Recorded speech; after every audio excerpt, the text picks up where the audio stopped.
এখানে সমবেত হয়েছি সারাদিনের যে আপডেটটুকু আছে সেটি খুব সংক্ষিপ্ত পরিসরে আপনাদের সামনে উপস্থাপনের জন্য। আপনারা ইতিমধ্যে অবগত আছেন যে বিএনপি চেয়ারম্যান আমাদের নেতা জনাব তারেক রহমান তার দুটি নির্বাচনী আসন বগুড়া 6 এবং ঢাকা 17-তে ইতিমধ্যে বেসরকারিভাবে বিজয়ী হয়েছেন, আলহামদুলিল্লাহ।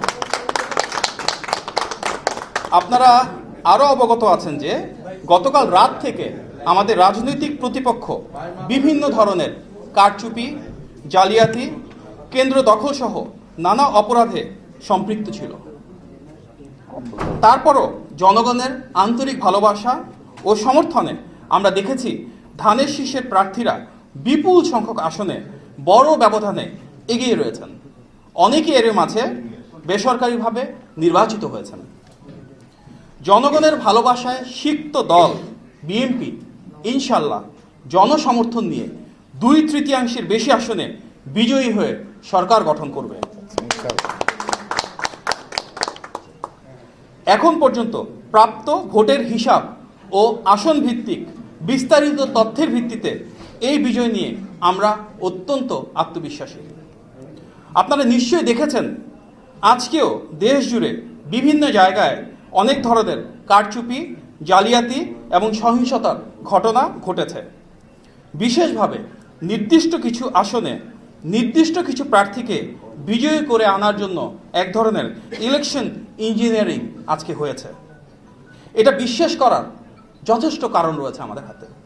যদি উদাহরণ দিই, শুধুমাত্র ঢাকা শহরে ঢাকা 8, ঢাকা 11, ঢাকা 13, ঢাকা 16 সহ বেশ কিছু আসনে ভোট গণনা এবং ফলাফল ঘোষণায় উদ্দেশ্য প্রণোদিতভাবে বিলম্ব করা হয়েছে, বিলম্ব করা হচ্ছে।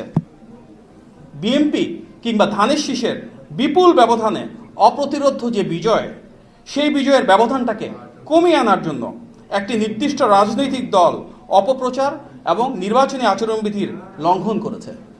ফলে নির্দিষ্ট কিছু আসনে এই ইলেকশন ইঞ্জিনিয়ারিং হয়তো পরাজয়ের ব্যবধানটা কমিয়ে আনছে এবং দেশব্যাপী ভোটারদের স্বতঃস্ফূর্ত অংশগ্রহণকে কিছুটা ব্যাহত করেছে।